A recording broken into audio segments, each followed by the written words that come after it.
This is Breaking the Blocks, and I'm your host, Rachel Pearman.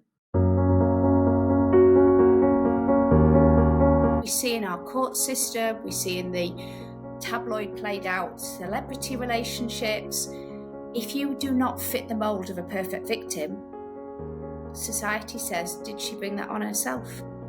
My guest today is Sarah Humphreys, and she is talking about something that I have never come across in my life, not even thought about. She works in the prison service and she teaches arts and crafts. So in this interview today, we talk about the amazing prisoners, the ladies that she's working with, the challenges they have to overcome, but what these lessons are giving to them. In one word, I would say it's hope. Another word could be faith, but definitely personal development. And she has some very interesting stories to tell. I will say that also in this interview, we do talk about domestic violence and toxic masculinity, although I appreciate that both women and men can be victims of domestic violence. We do touch upon that in the chat. Another really important part of the interview is the red flag incentive. I'm not going to talk about it too much here because if you listen to the interview, you will hear all about it. The details are below if you would like to send Sarah a red flag, and I'll also time code below the part of the interview about the Red Flag Project if you would specifically like to get involved with that. And one final point to say is that if you are suffering from any kind of physical or mental abuse, I am dropping some support lines for you in the box below. I'm so sorry that you are suffering, but please know that there is support. I know it's very difficult to reach out, and I know that there are so many tragic endings to stories of people suffering from abuse where they end up being murdered by their partners. But if you can reach out, if there is someone that you can go to for support, please do. I'm sending you all the best. Let's listen to how some women are overcoming their blocks. Oh, so here we are in the Breaking the Block studio, and the lovely Carter is joining us today, and that's not the main guest, although I feel like Carter is going to make a big impression on us during the interview. Carter is Sarah's cat. Indeed. Just heard that Carter sadly is blind and old and wants a little bit of attention. There is nothing wrong with that. So welcome, Carter, but also welcome to lovely Sarah Humphreys. Now I have to say, Sarah, because you're sitting there stroking Carter, it reminds me of Mike Myers in the film where what's the film? It's just got out of my head.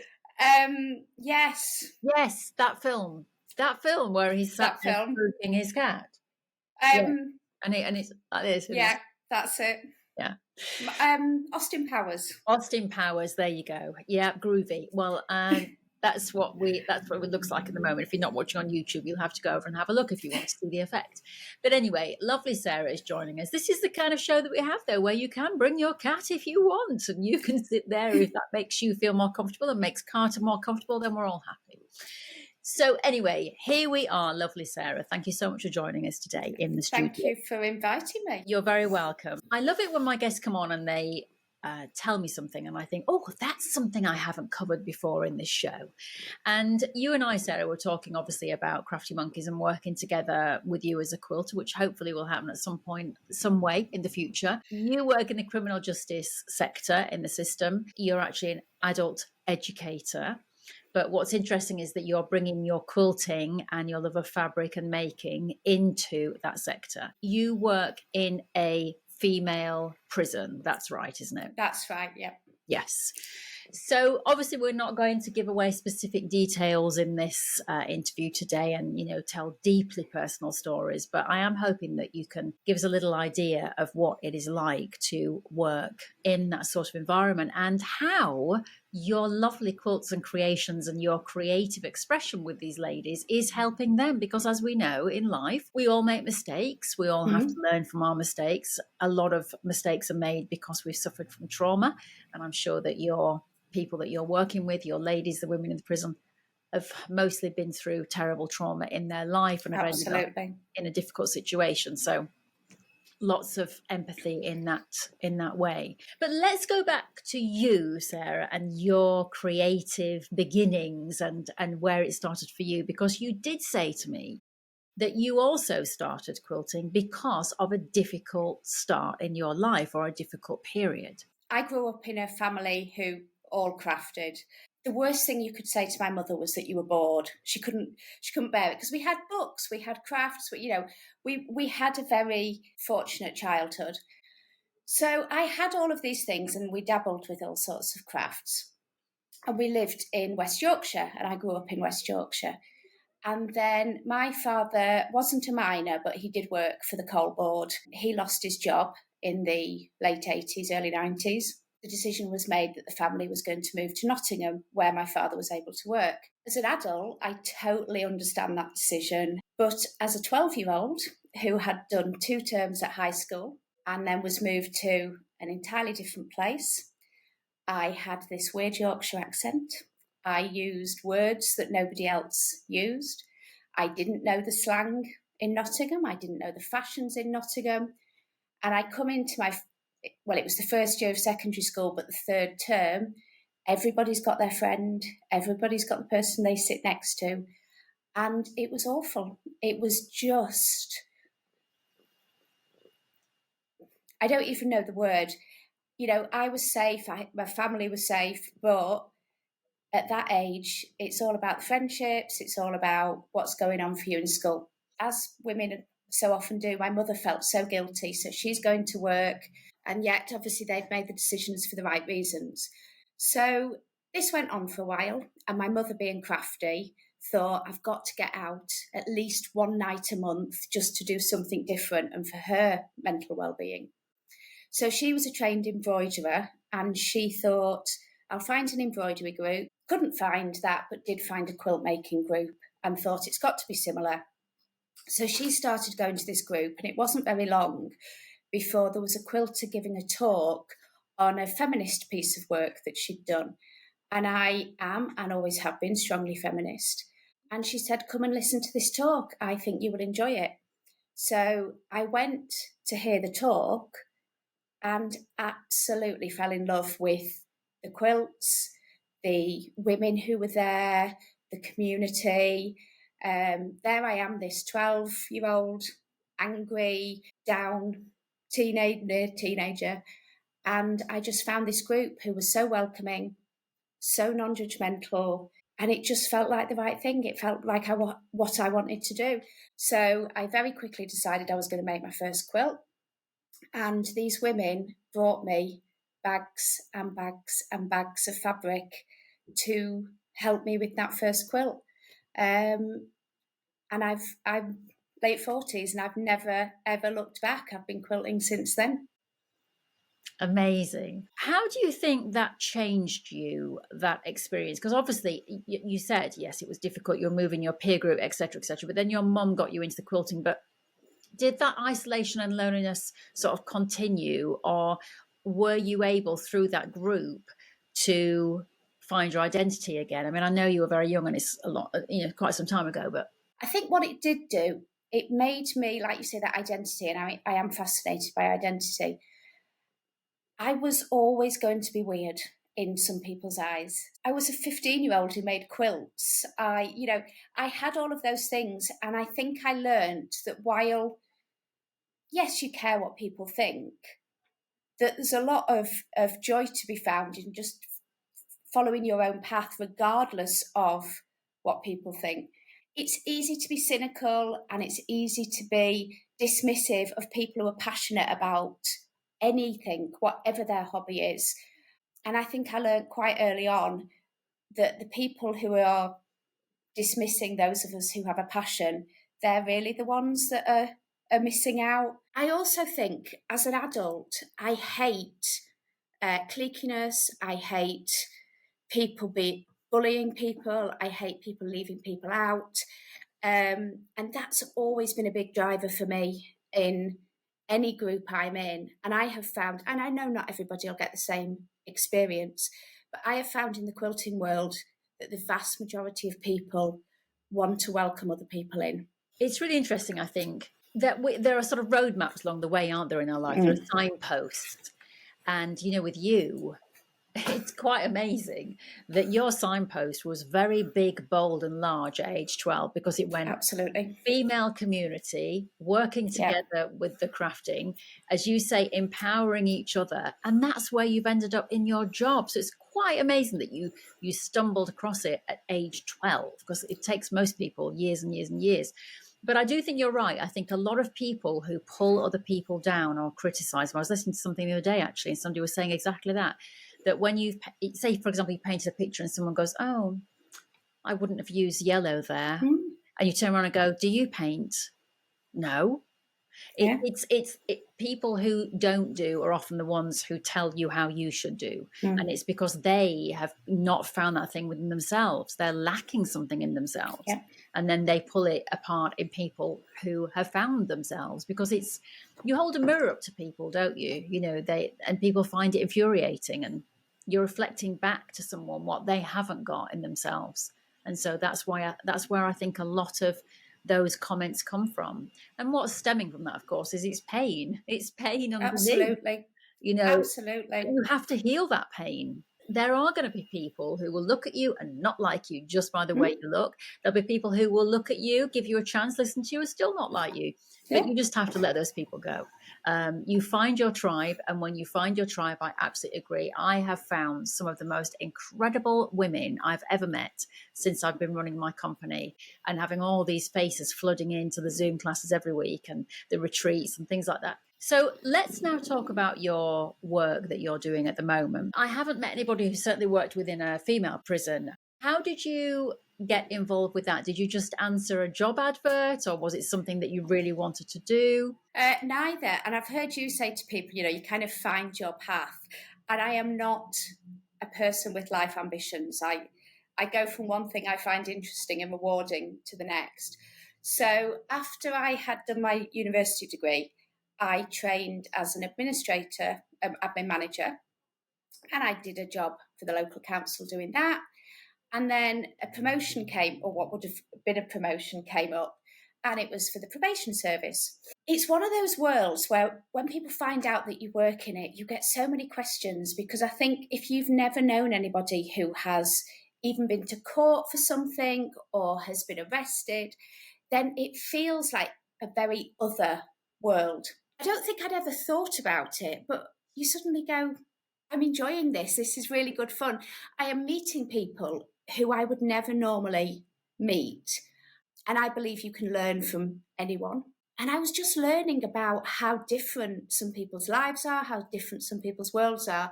So I'd kind of gone into that. And then I spent some time working for a children's charity with children who were coming out of care. So there's a statutory period between 16 and usually 21. And something like a third of people in prison have been through the care system. So there's massive, massive overlap.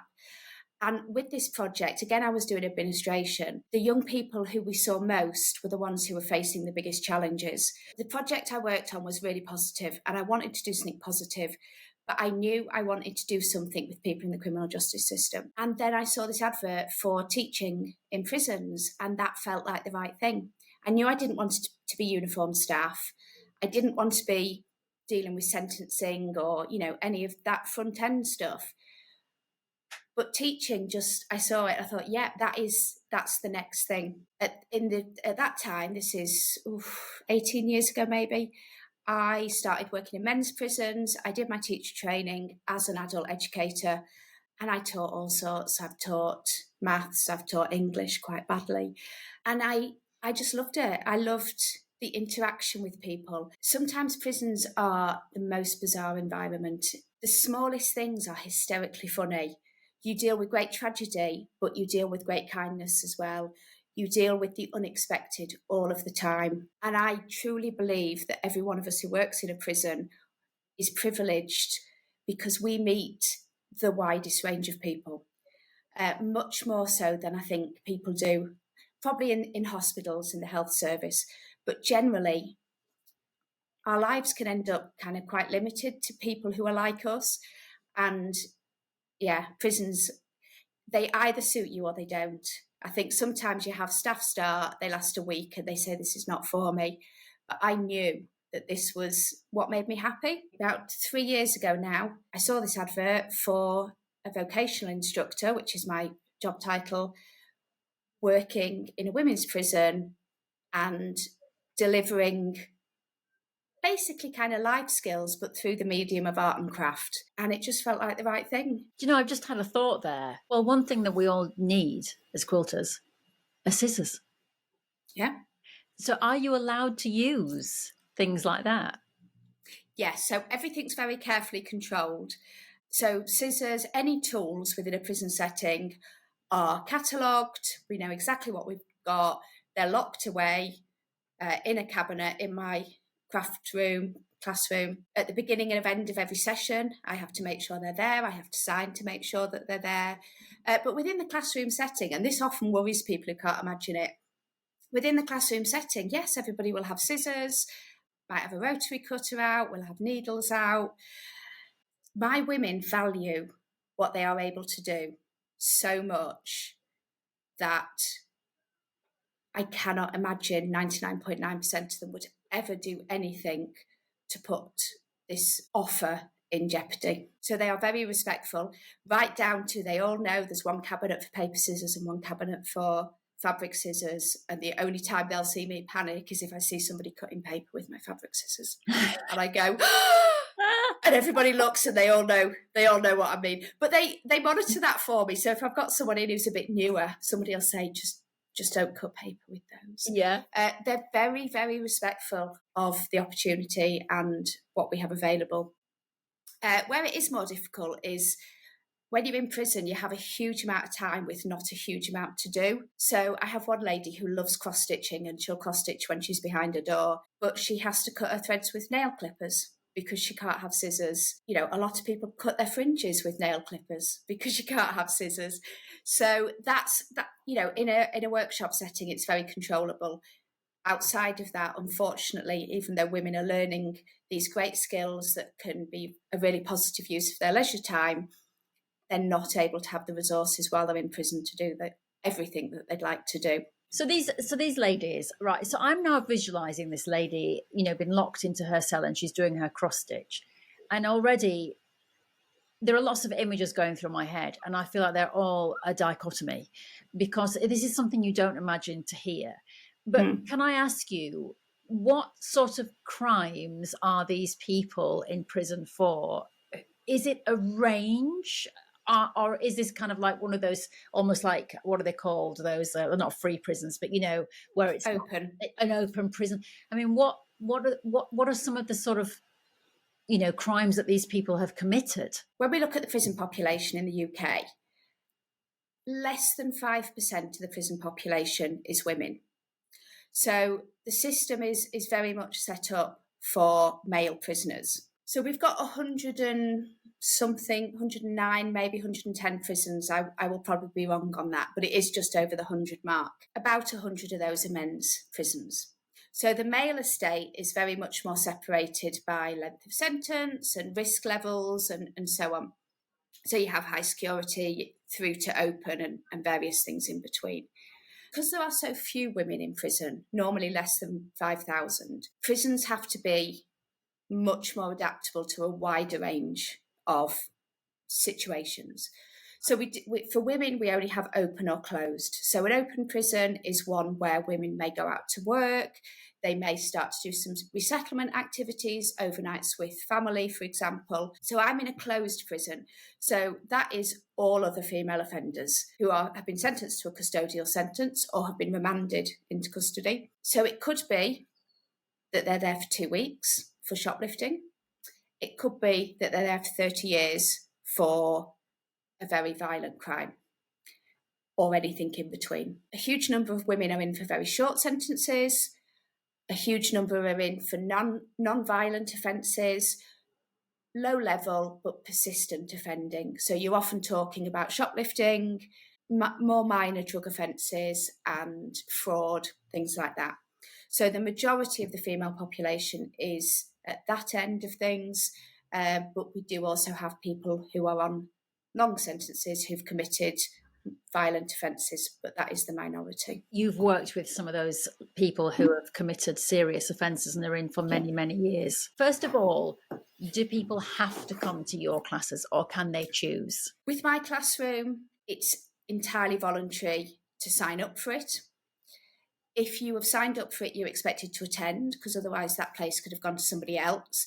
But as soon as a woman says to me, do you know what, Sarah, this is not for me, or I want to go and learn something else, then yeah, not a bother, because I'm not accredited, so I don't need to get them through a qualification.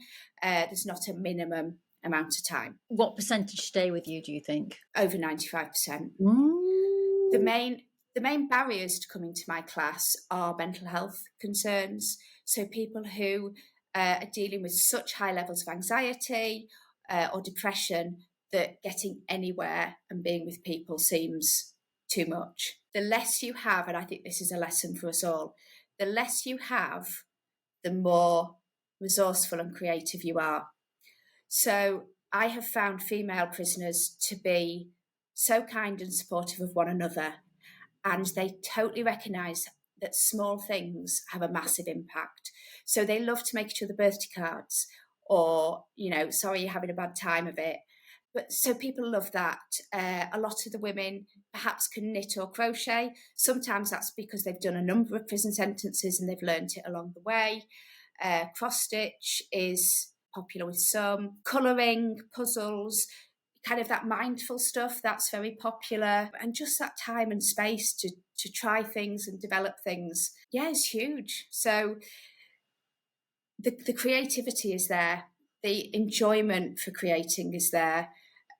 They just need the help and support very often. What do you notice in these ladies when they're going through the creative process with you? If I can just go back a little bit to the challenges that a lot of particularly women in prison face, about 3/4 of the women report mental health concerns.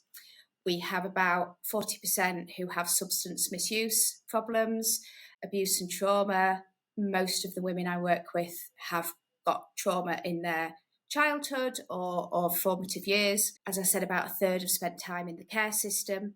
So all of this abuse and trauma and traumatic events affects your self-esteem, it affects your confidence, it affects your identity. And a big part of any positive activity, and crafting and art is huge for this, it starts to put those back in place. Women will come to me and instantly say, I can't draw. I've never done this. I show them a sample of what we're going to do that session. I can't do that. And that's their go-to. I can't do that, because they've been told they can't do it a lot of the time. The education history is very poor with a lot of my women. They absented themselves from school, or they were carers from a very young age of parents perhaps with substance misuse problems or mental health problems. And so they don't have those building blocks in place that a lot of us were fortunate enough to have. So they come with that real low self-confidence, low self-belief. And the activities I do with them are very much designed to be a challenge but achievable. So if you think at the beginning of the class, I can't do that, but this is a safe space, and I work so hard, and the women work so hard to make my classroom a safe space. This is a safe space to try something new. This is a space in which I can get it wrong, and I will be supported to put it right. They develop resilience, they develop self-belief. And because the project is achievable, at the end, they're like, oh my goodness, look what I have made. Look how beautiful it is. Everybody in my class will tell you how beautiful it is. Everyone will look across, love what you've used there, love your colours, that's brilliant. And a lot of my learners will really recognise the women who are at the beginning of their journey, or have got learning disabilities, or whatever challenge, and they will totally factor that into their feedback. So the praise that they give each other, the support they give each other is amazing. It's working on the support they give themselves, which is the challenging bit.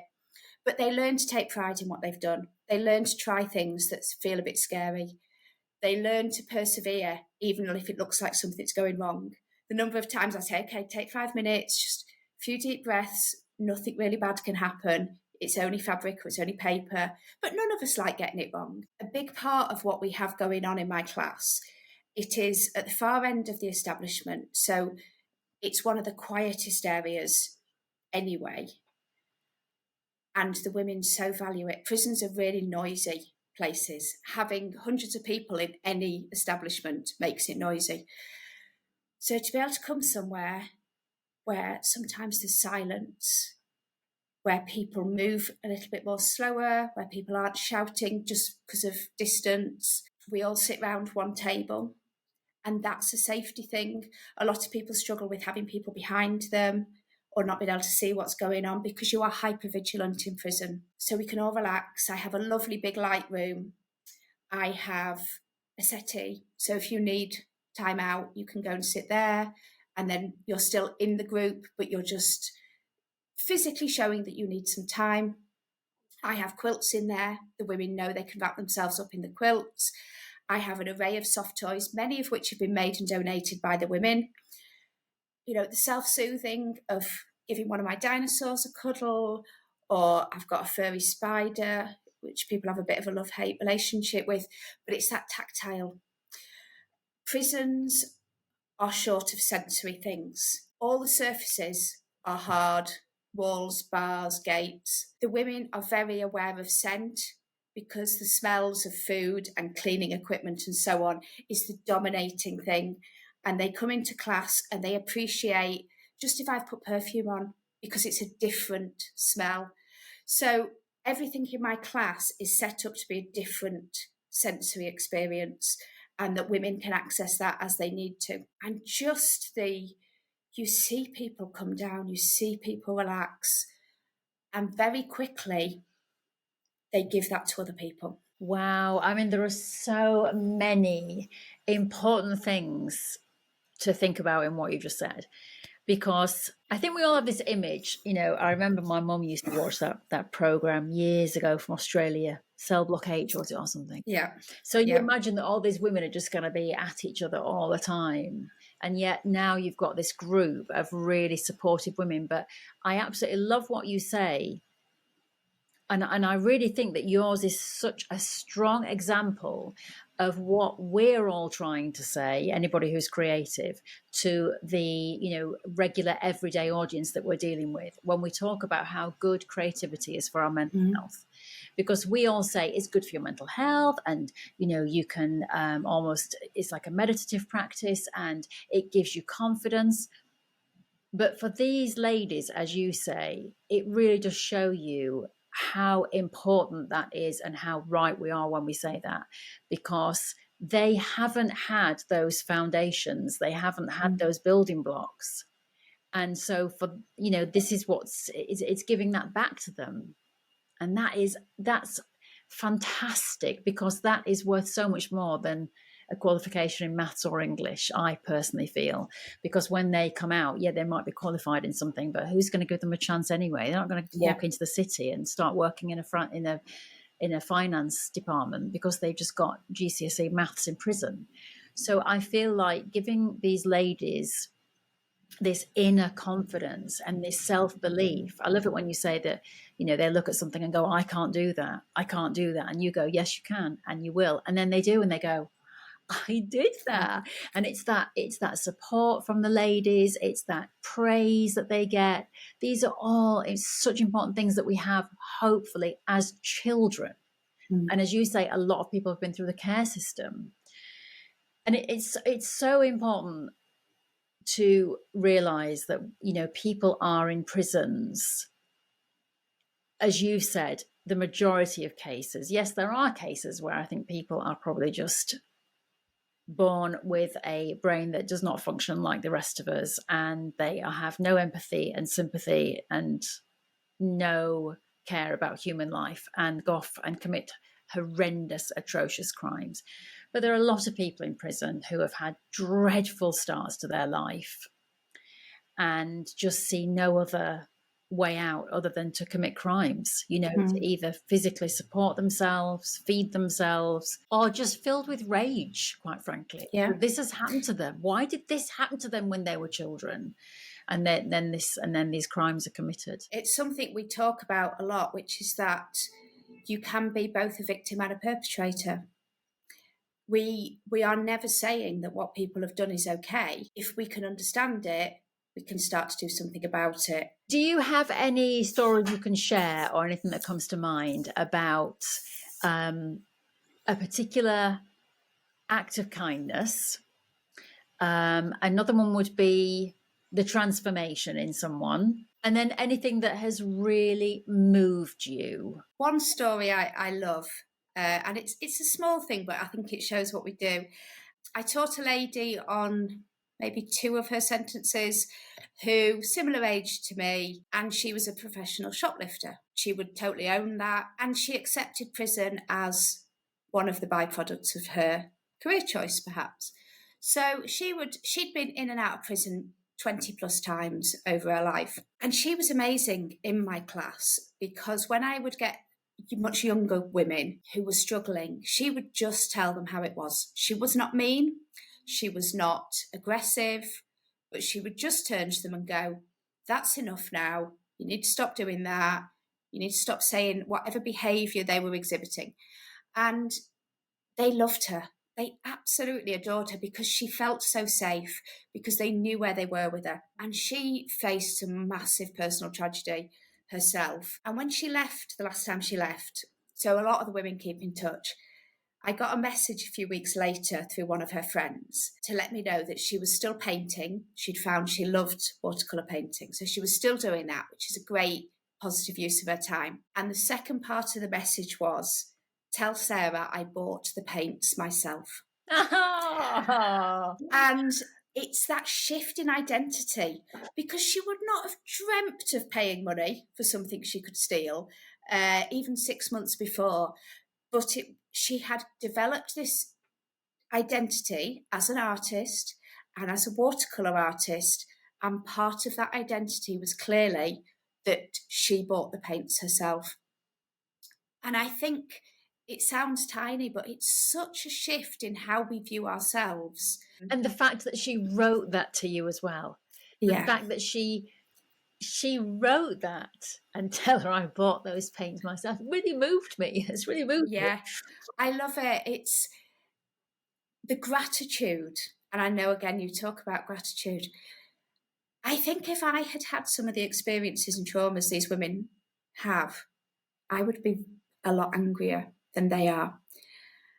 And the gratitude that they express for a kind word, for a generous gesture, for learning something new is immense. And the learning is another one that I love. I show them work by female artists and makers, and I only show them female artists and makers because we did men at school, didn't we? History was male, art was male, and so on. So we look at female artists and makers from every period of history, from every geographical area, and we learn how to look at art, and we learn how to critique art and analyse art. And we often look at women who perhaps faced similar challenges to what my learners have faced. So Tracy Emin is a favourite because the rawness of her emotion in her work, the women find so accessible. And obviously Tracy Emin has battled with her own traumas in her life and addiction and so on. And when she got her damehood, one of the women came in that morning. She'd been watching the news as she was getting ready. And she said, that woman with the bed, she was on the news. And and I think we take it for granted, but to see people on the telly and think, I know something about them, I know something about their art, that's massive. It opens up such an interest in the world, but also tells you, you have the right to go to an art gallery. You have the right to have an opinion on what you see there. You can have a favourite artist. When the women tell me things like this, I really love Frida Kahlo or whatever it is, it's like, yes, you are starting to make choices and you are starting to see yourself as an artist or a maker or an art appreciator. And very often, previously, their identity has been, I'm just a criminal. I'm not wanted. And so I love that shift, but they do it for themselves. I can only ever do so much. I can only ever open those doors and provide the support, but they have to want to come and they have to want to take it. And they really do. And some women, it takes them longer. You know, I have people that they come back, because the nature of short sentences is often people bounce in and out of prison. And they come back and I get a message, so-and-so's back, she wants to come back to class, which is amazing as well. And people do it in their own time. And I think that's one of the big things for me, which I learned very early on in this kind of work. It's not up to me to judge. People have been judged. They were judged in court. They will be judged by a lot of people.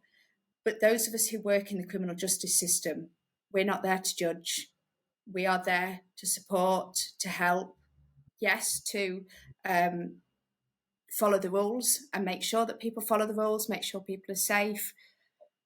But ultimately, we're not here to judge, and we support women in not judging themselves.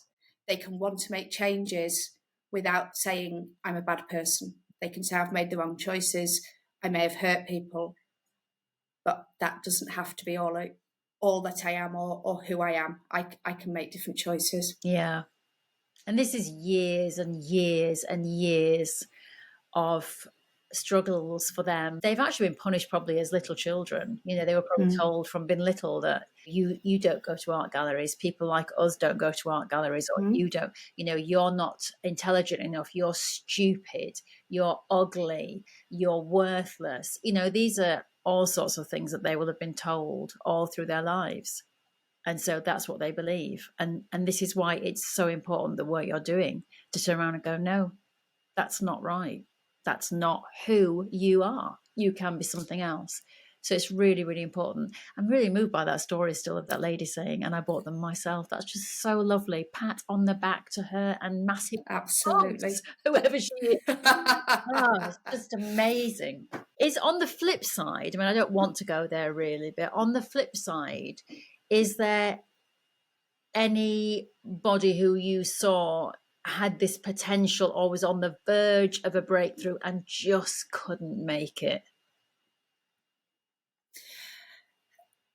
I believe, and have always believed, whatever I have taught, that for some people it's a really, really long game. And when I have worked with children in the care system, people in the criminal justice system, we come to things in our own time. And it might be that in 10 years' time, someone says, I remember when I did that, or I remember someone saying to me, you've worked really hard at that, you've shown a talent for colour, whatever it is. And I think, and this is not just in this world, it's for all of us, we never truly know the impact we have on someone. In the same way that a mean, spiteful comment can sit with somebody for years, support, unconditional regard, encouragement, we never really know when that will hit home for someone. Yes, it breaks my heart when people come back, particularly when I thought they were in the right headspace, that they'd got it sorted, that they wanted to be clean, or they wanted a different life, or they were going to start at college, or they had a job. And all of us feel that. It's heartbreaking when people come back, but you never really know. You pick yourself up and we try again. The kindness I've shown them allows them to be kind to somebody else at a time they really knew. If you've inspired one person in this world, then you have done your job. You can go out Absolutely. On your final day on this earth and go, well, I inspired Barbara. Barbara liked what I did. So there you go. That's what it is. Definitely. Now let's talk about something else that you do as well, because when you and I chatted, you said, have you heard about the Red Flag? Is it a charity, did you say it was, or what? How did you phrase it? The Red Flag? No, it's a project. It's an art project that we've been doing. And I said no. And then you told me briefly about it, and I said, okay, we've got to talk about this on the show because I think this is fantastic. And if anybody is listening to this podcast right now, you can still get involved in this incentive.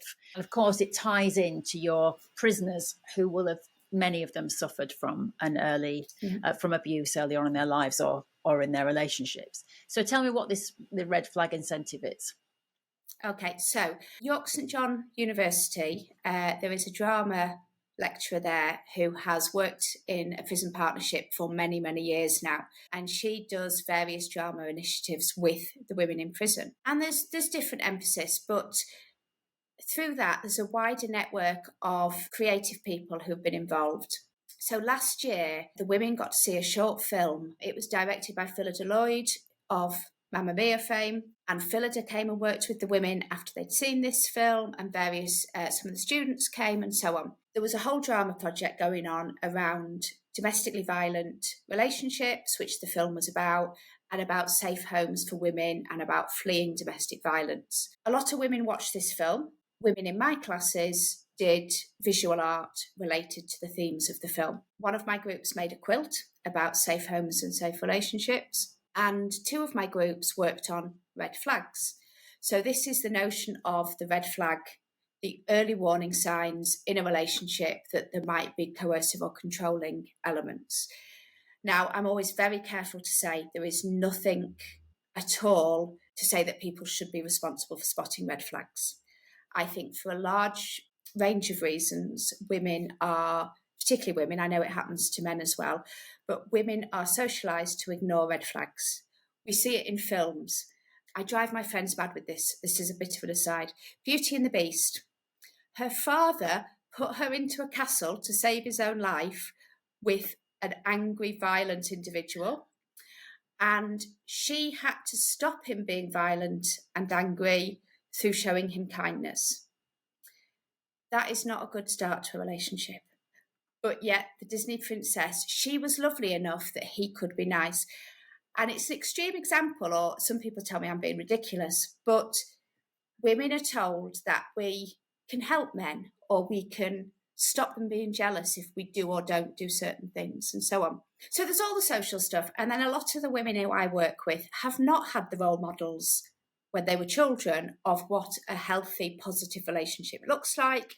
And so they are not in a place to recognise the stuff that is that red flag about problematic relationships. So after we'd watched the film, we started talking, and they were so brave and honest in the way that they discussed things that had happened to them. Some of the things that boyfriends and partners have said to them. And I had some really quite young women at the time.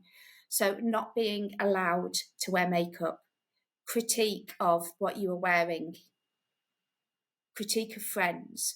And often, particularly the younger ones, were saying they hadn't really realised it wasn't okay. And often they hadn't told someone before.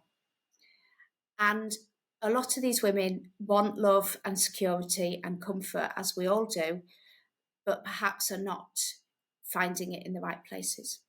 So we started to make red flags, and they are, I'm a quilter, so I'm in inches, maybe about 4 by 6 inches. And they might be like bunting or rectangular flags made of any red fabrics, ribbons, they're all textile. And they include one or more words on them about something that was said to you, or something you've heard, or something a friend has experienced. I kept it very open. And then they've got ribbons, so we can tie them together. So we are joining people's experiences.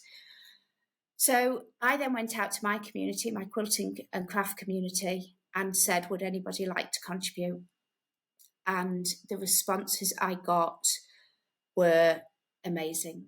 So many people got in touch, so many women got in touch and said, I will make a flag.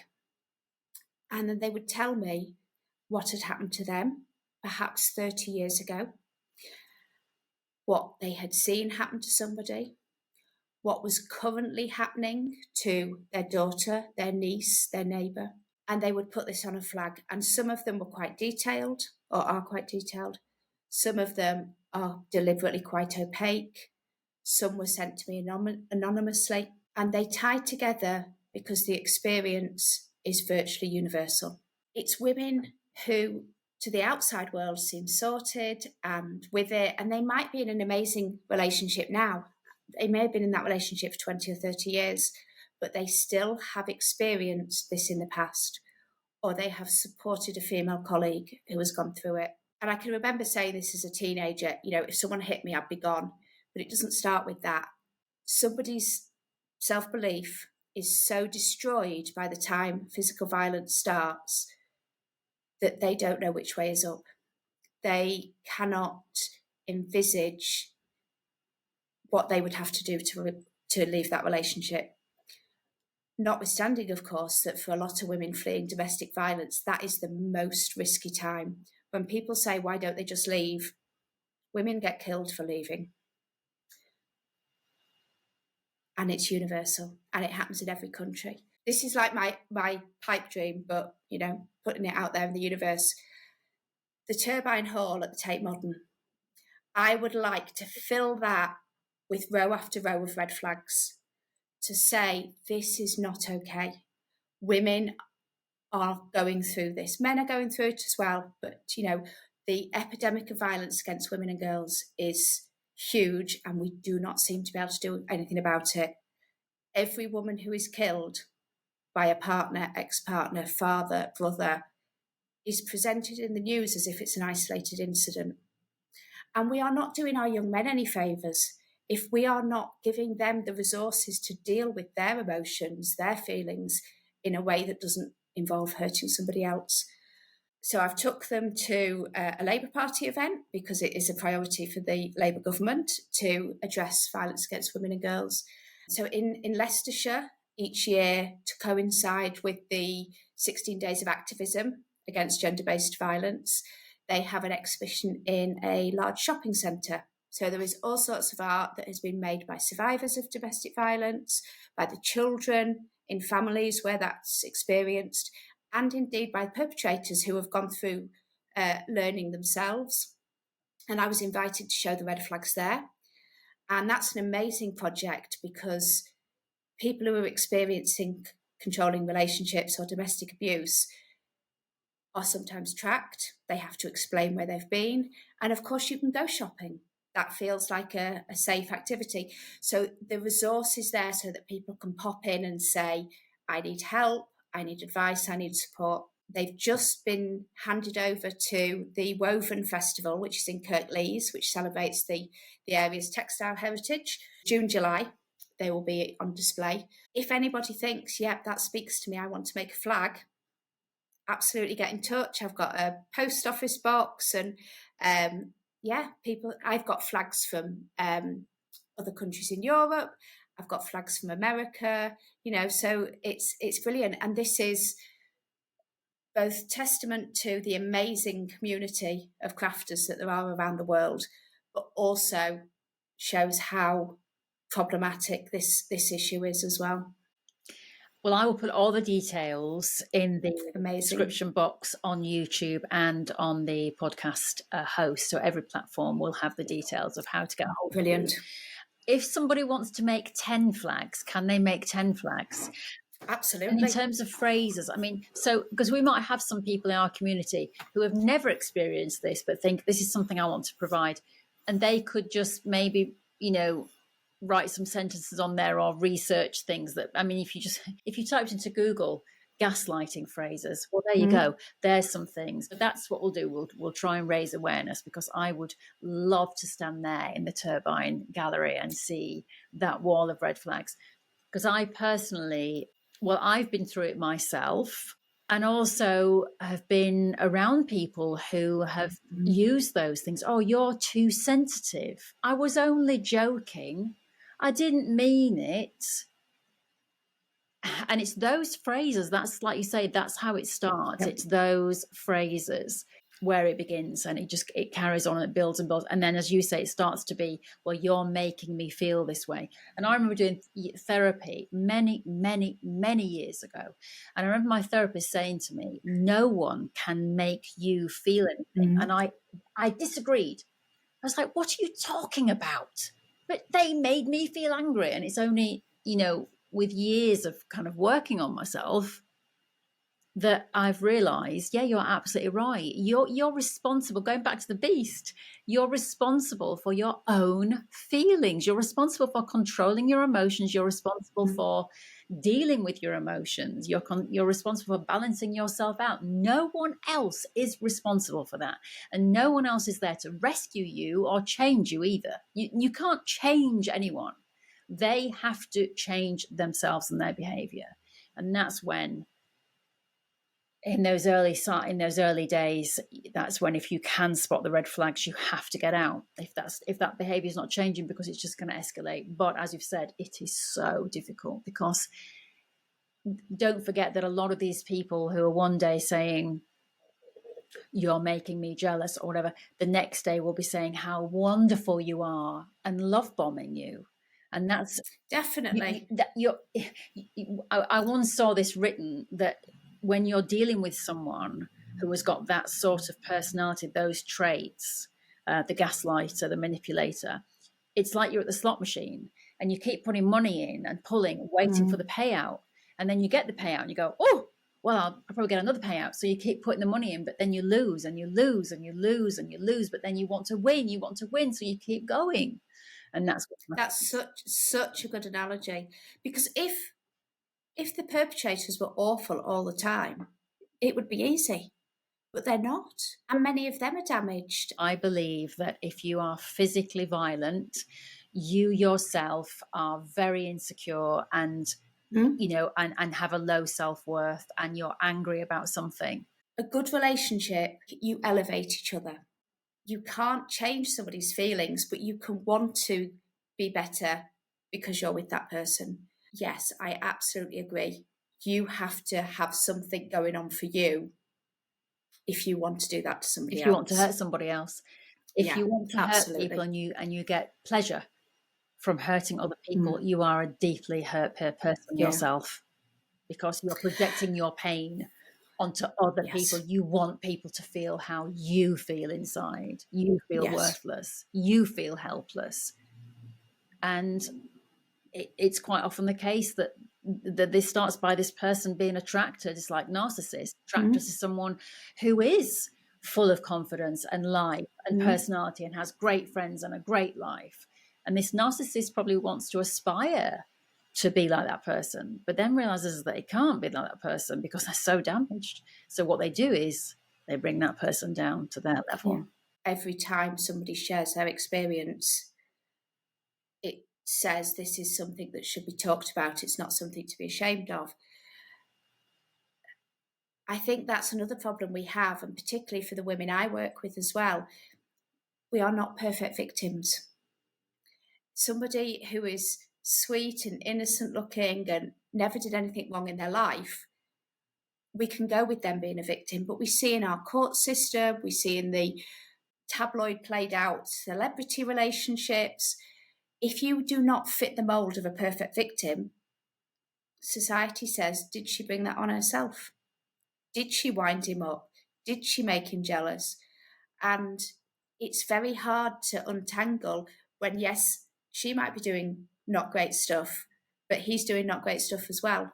Or same-sex relationships as well. And sometimes the perpetrators of violence, or often the perpetrators of violence, will seek out somebody who is easier to target. Jane Monckton Smith, I'll have to remember the name of the book, but she's an amazing writer, and she talks about, and researcher, academic researcher, she talks about domestically violent relationships and the pathway that can lead to femicide.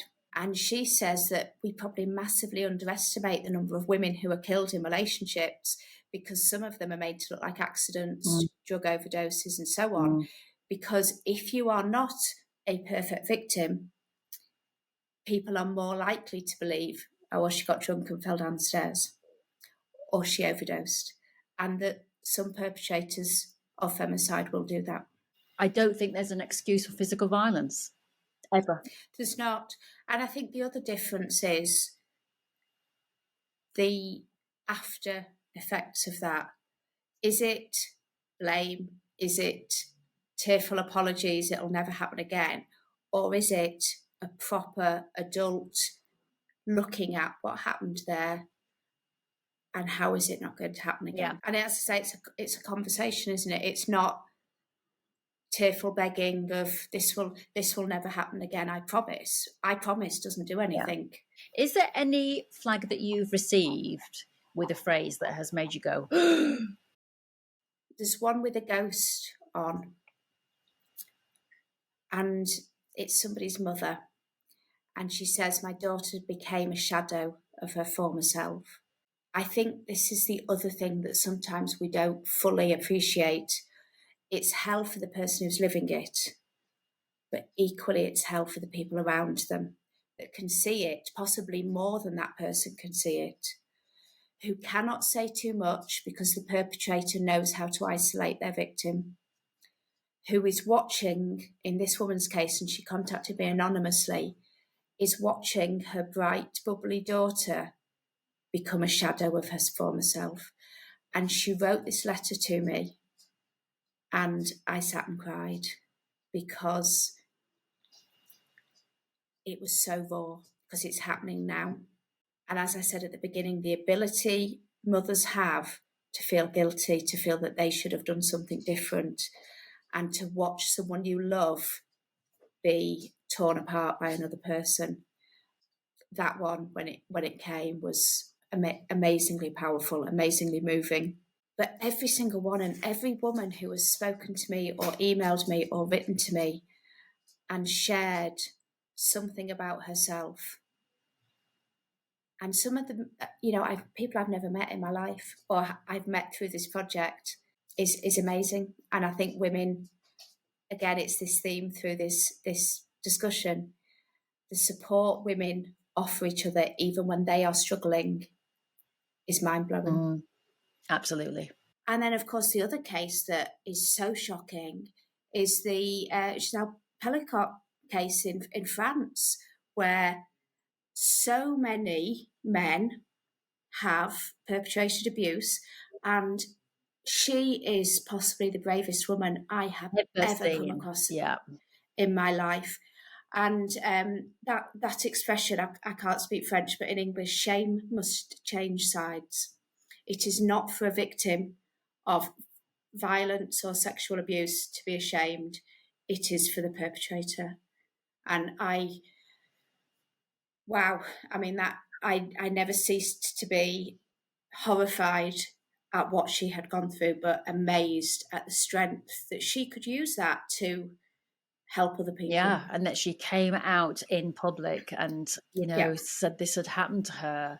But all of those men who queued up at the door to do it, to have sex with a woman who was unconscious. And she was my age. I think she was in her 50s. Yeah. And men from every walk of life, every job, every strata of society. Yeah. And another lady, my husband was telling me, another lady just come out. A man has just been, I think he's either been put into prison for a few years or I don't know, but the same thing. He was doing it to her. It wasn't other people. It was just him doing it to her. But he would regularly do it and take photographs and things of her, his wife. And she said, she's come out, and she said that when he told her, it was like they were discussing whether to have lamb chops or chicken that night. Because he literally went, by the way, I think I should tell you this now because I feel a bit guilty. So this has been happening for the last few years. I mean, obviously, we're married, but... But if you think it's within our lifetime that rape in a marriage has been recognised as illegal in this country. Yeah.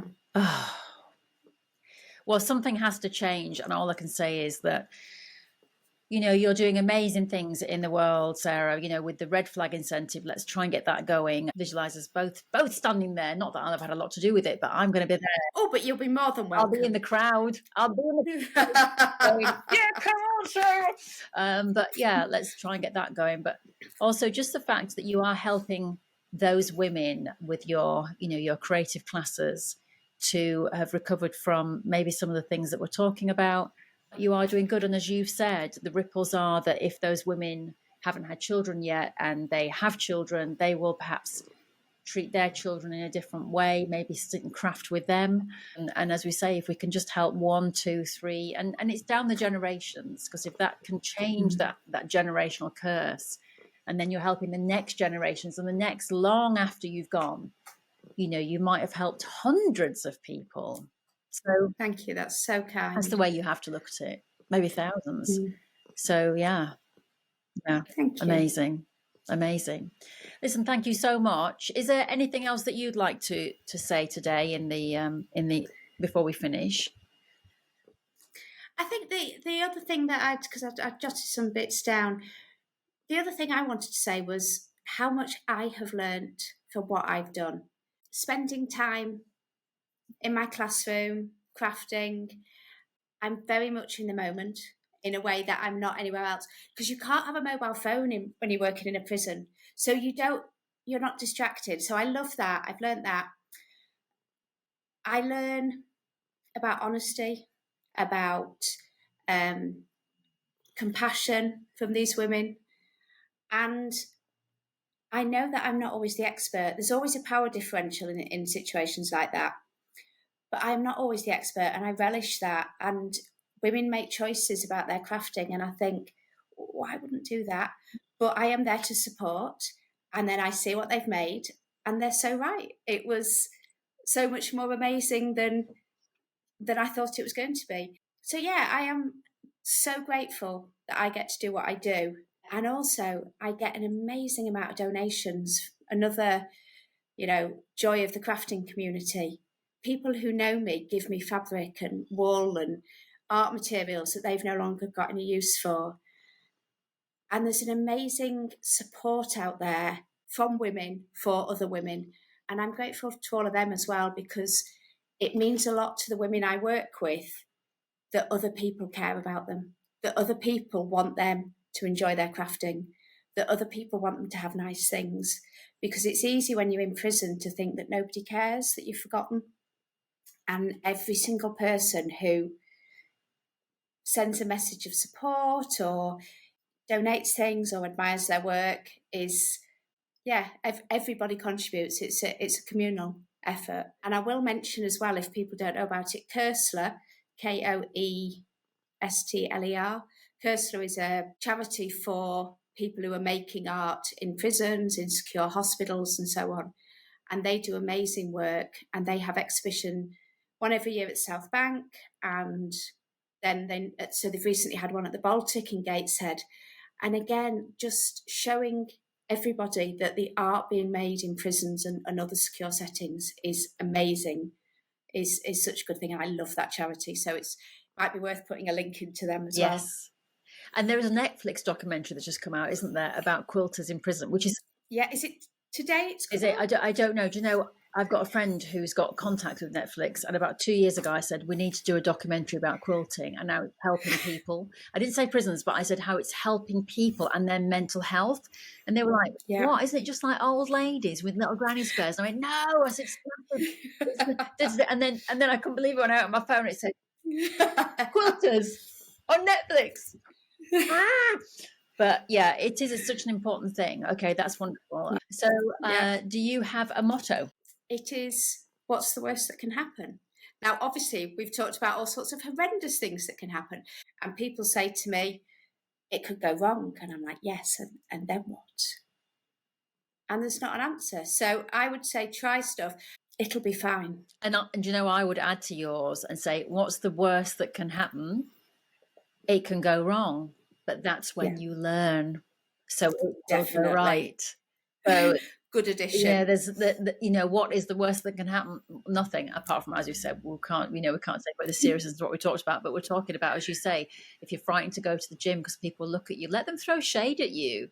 You're in the gym, you probably feel a bit hot anyway, so shade would be good. So sit in that restaurant by yourself, try that new craft, get on a bus to somewhere new, do the scary things and see what happens. Well, I hope this wasn't scary for you today, or your cat Carter. Sorry. He's a nightmare, and I'm absolutely covered in fur. Well, hopefully Carter's enjoyed it as well and has felt soothed. Yeah. Once again, that interview went into places I had no idea it was going to go into places that it did. But I think these are very important things to talk about. Absolutely. Definitely. This shouldn't be hidden in the shadows. It's got to come out. We just keep talking, and we just keep trying and keep working with people who are from a very disadvantaged start to hopefully give them a chance to break those cycles. So definitely. So thank you so much. Thank you so much for inviting me and giving me the opportunity to talk about what I do and what I love. You're welcome. And let's get those red flags made. Come on, we need more red flags. We need more red flags. Only the good ones. Only the fabric. Only the good Only ones. the fabric ones you want to sing more than black. Thank you. Just before you go, lovely listener, can I ask you a favour? If you have a friend who you think would enjoy listening to this podcast, would you mind please telling them about it? It helps me to spread the word, and you never know, they might get a life lesson out of it, or at the very least, just have a lovely 40 minutes of relaxing time for themselves. The second thing to say is that if you have enjoyed this, it would really help me if you would give me a little quick like or a comment, especially if you're listening on one of the podcast platforms. It just means that when anybody lands on the page, they can see that people have reviewed it, they've liked it, enjoyed it, and got something out of it. So if you wouldn't mind leaving me a review, that would be amazing. And the final thing to say is that if you are a business and you're thinking, how do I get my message out there? Well, you could do it on this podcast. All you have to do is reach out to me, rachel@breakingtheblocks.com. The details are below in the box. Thank you so much to everybody for listening and enjoying and saying the lovely things that you're saying.